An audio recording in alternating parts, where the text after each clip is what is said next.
আমাৰ শিক্ষামূলক চেনেল আসামী পাঠশালালৈ আপোনালোকক স্বাগতম জনাইছোঁ। আজি আমি যি ভিডিঅ' লৈ আহিছোঁ এই ভিডিঅ'টো আনিছোঁ আমি ইণ্ডিয়ান পলিটিৰ ওপৰত আৰু ইয়াত আমি আমাৰ অসমৰ যি বিভিন্ন আপকামিং এক্সামবোৰ আহি আছে তাৰ কাৰণে আজি আমাৰ এই ভিডিঅ'টোত আমি ইণ্ডিয়ান পলিটিৰ অতিকে গুৰুত্বপূৰ্ণ কুৱেশ্যনছ সন্নিৱিষ্ট কৰিবলৈ চেষ্টা কৰিছোঁ। চ' আহকচোন বন্ধুসকল আমাৰ এই ভিডিঅ'টো আৰম্ভ কৰোঁ। আমাৰ যি প্ৰথমৰ কুৱেশ্যনটো হৈছে the idea of constituent assembly for India was first given by. ইয়াত সোধা হৈছে ভাৰতৰ কাৰণে যে কনষ্টিটিউণ্ট এছেম্বলি লাগে সেই আইডিয়াটো ফাৰ্ষ্ট কোনে দিছিলে? Number A doctor B R Ambedkar, number B Mahatma Gandhi, number C M N Roy and number D Jawaharlal Nehru. আৰু ইয়াৰ যি কাৰেক্ট এনচাৰটো হৈছে that is number C M N Roy. এই এম এন ৰয় এই কনষ্টিটিউণ্ট এছেম্বলিৰ আইডিয়াটো ফাৰ্ষ্ট দিছিলে আৰু তেখেতে এই আইডিয়াটো দিছিলে ইন 1934।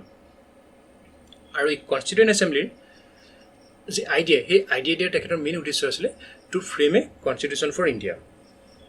আৰু এই কনষ্টিটিউণ্ট এছেম্বলি আমাৰ যি সংবিধান বা কনষ্টিটিউশ্যন আছে তাক এডপ্ট কৰিছিলে। আৰু এক্সামত যদি সোধে যে আমাৰ কনষ্টিটিউশ্যন কোনটো ইয়েৰত এডপ্ট কৰা হৈছিলে তেতিয়াহ'লে তাৰ এনচাৰ হ'ব অন 26 নৱেম্বৰ 1949। আৰু এই কুৱেশ্যনটো বিভিন্ন এক্সামত আহি থাকে, গতিকে আপোনালোকে মনত ৰাখি থ'ব। অ'কে, আমি নেক্সট কুৱেশ্যনলৈ যাওঁ।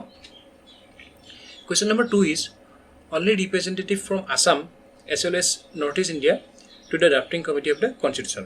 ইয়াত সোধা হৈছে আমাৰ কনষ্টিটিউশ্যনৰ যি ড্ৰাফটিং কমিটি আছিলে তালৈ আমাৰ অসমৰ লগতে নৰ্থ ইষ্টৰ পৰা এজন ব্যক্তিয়ে ৰিপ্ৰেজেণ্ট কৰিছিলে। আৰু তেখেত কোন হয়?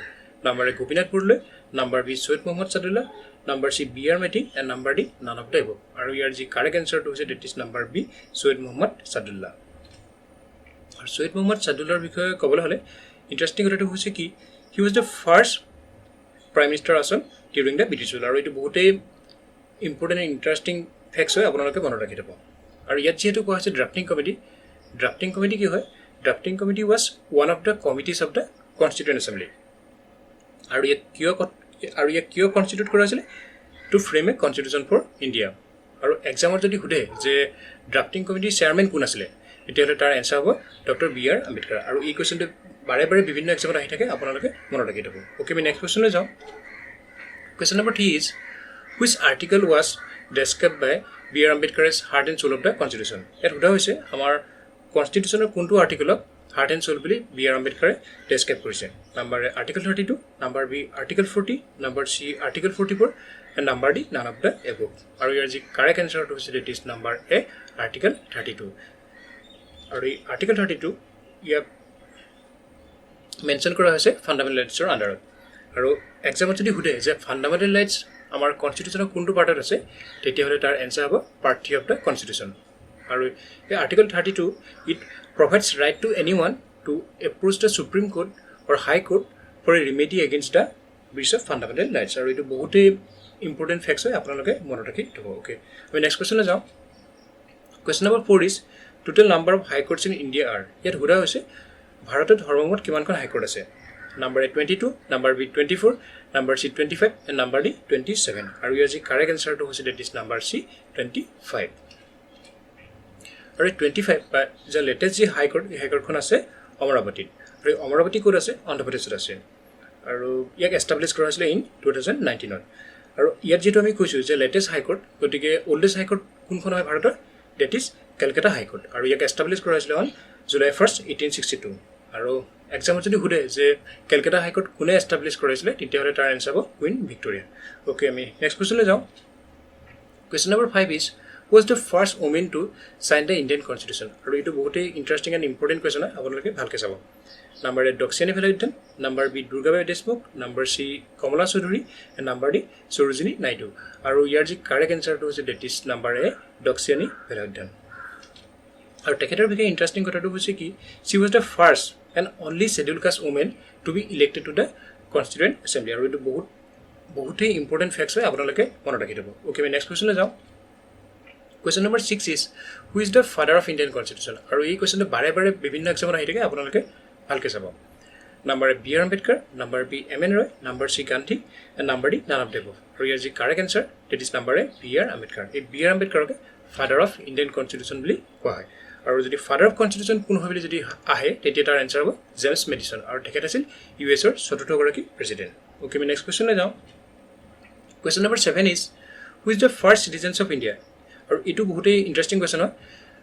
ইয়াত সোধা হৈছে ভাৰতৰ প্ৰথমজন নাগৰিক কোন হয় number A president number B vice president number C prime minister and number D chief justice of India আৰু ইয়াৰ যি কাৰেক্ট এনসাৰটো হৈছে that is number A president এই প্ৰেসিডেন্টকে আমাৰ ভাৰতৰ প্ৰথমজন সিটিজেন বা প্ৰথমজন নাগৰিক বুলি কোৱা হয় he is also the head of the state আৰু এই কুৱেশ্যনটো আহি থাকে বিভিন্ন এক্সামত যে হেড অফ দ্য ষ্টেট কোন হয় তেতিয়াহ'লে তাৰ এনসাৰ হ'ব প্ৰেসিডেন্ট আৰু ইয়াত যেহেতু আমি কৈছোঁ যে ফাৰ্ষ্ট সিটিজেন অফ ইণ্ডিয়া গতিকে সেকেন্ড বা থাৰ্ড সিটিজেননো কোন হয় তাৰ বিষয়ে আমি জানি থওঁ the vice president and the prime minister are the second and third citizens of the country গতিকে এইটো বহুতেই ইণ্টাৰেষ্টিং ফেক্টছ হয় আপোনালোকে মনত ৰাখি থ'ব অ'কে আমি নেক্সট কুৱেশ্যনলৈ যাওঁ question number 8 is which article or articles of the Indian Constitution can never be suspended. Aru itu bahute important question hai. Number Article 20, number B Article 21, number C both A and B, and number D none of the above. Aru here the correct answer to is that is number C both A and B. Means Article 20 or Article 21 yak kitio suspend koribo nori.